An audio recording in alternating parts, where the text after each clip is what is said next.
Bardstown Discovery Series number 11 sits here in front of me today, coming in at 118.1 proof, and is only made up of a 3-part blend.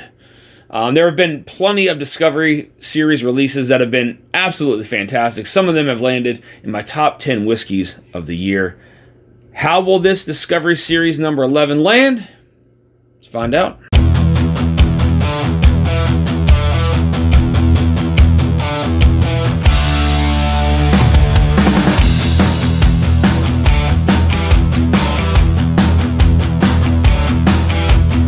So this Discovery Series 11 is made up of a 3-part blend, one being 73% of a 13-year Kentucky Straight Bourbon whiskey made up of 75% corn, 13% rye, 12% malted barley, followed by 21% of a 10-year Kentucky Straight Bourbon whiskey made up of 78% corn, 13% rye, 9% malted barley.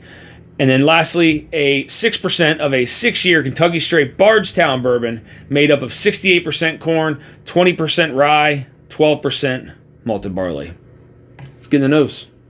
So further into the glass, I get this this cherry / confectionery kind of sugar, like powdered sugar kind of note. Further away from the glass, a little bit darker.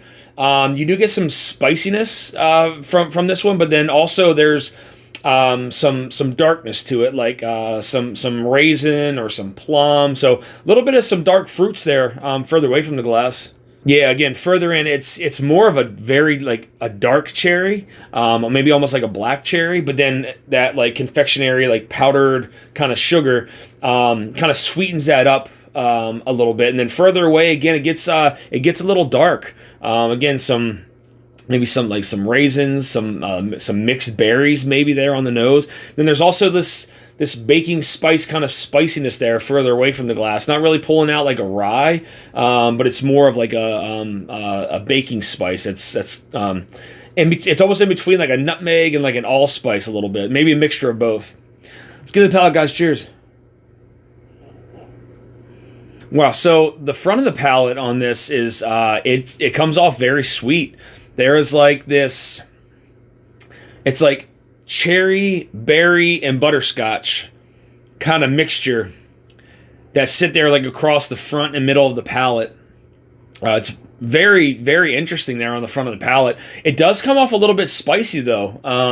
I feel like there's a lot of baking spices that kind of make their presence on the middle and back of the palate on this one. Definitely some white pepper present there on the back of the palate. Not so much that black kind of pepper. It's a little more sharp. More along like that like white pepper kind of line there that follows through into the finish. It has a nice finish to it. Nice finish. I will say it's not as viscous as I was hoping. It had a kind of a nice layer, but it went away fairly quick. But I really like the flavors that this one kind of brings to the palate. It's nice. Let's get in the next sip. Yeah, so the front to middle of the palate is just this. It's like a black cherry, a butterscotch, and like a mixed berry that I'm kind of getting. It has like some brightness like from a raspberry, maybe a strawberry, and then some darkness from like almost like a blackberry. There may be a little bit of like plum in there. I may get more plum than like a dark berry, but you definitely get kind of like that that raspberry there a little bit. I feel like there's like some spiciness again, like that rye or some baking spices there that kind of float around the center of the palate, the mid palate, kind of after those like that cherry and berry, maybe a little bit of plum and butterscotch kind of like dissipate there. But then again, the back of the palate, it brings forth that spice. There's a slight hint of maybe some tobacco back there. More subtle than big and bold, but I really like the flavors on this one though. The flavors are fantastic on this one. I wish it just had a little bit of a longer finish and didn't and it had a little more viscosity to it too. See you in the last sip, guys. Cheers.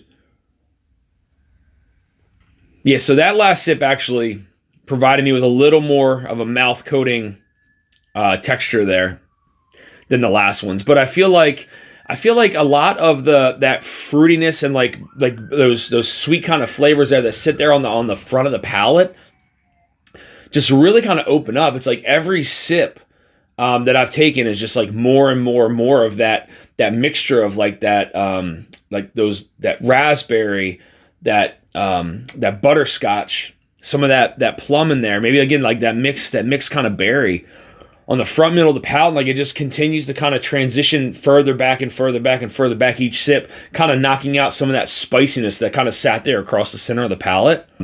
Yeah, I mean this is a really good batch of the Discovery Series here. The first and second sip, I wasn't getting that mouth coating, like viscosity, but that last sip actually provided me with a little bit more than the first two. So maybe just going back to this a little later on, maybe I'll see if some of that viscosity is still kind of like maintains around the palate. But hell of a job here by Bardstown Bourbon Company. So I want to thank you guys for tuning into this episode of Dusty Dan's Whiskey Reviews. I want to give a big shout out to the team over at Bardstown Bourbon Company for supplying me with this sample here to review on the channel. Guys, again, another Discovery Series review in the books. Batch 11 this time. This is a really good whiskey. It is a really, really good whiskey. Again, I think I judged it too soon. I think the first and second sip of this one, it came off a little drying. It didn't have that viscosity I was kind of looking for. It didn't have the finish that I was really looking for. Flavor profile wise, I think it's phenomenal. I love the front and middle of the palate. I love that sharpness that you get from some of that rye in the back of the palate, and then some of that like white pepper sharpness as well. Regardless, this is a hell of a batch of whiskey. I am going to revisit it and see what else it has to offer. I want to try to get through this entire 200 ml the next couple days and see if maybe this one will land in the top 10 whiskeys so far this year. It's a very good whiskey. Very good whiskey. Again, it just had a couple minor flaws to it that I noticed in the beginning, but again, kind of changed my opinion on it there on that last sip. But guys, if you're looking for more reviews like this, hit that subscribe button and bell notification to be alerted of any upcoming reviews or live streams. Also find me on Instagram at Dusty Dan's Whiskey Reviews. Till next time, guys, stay dusty.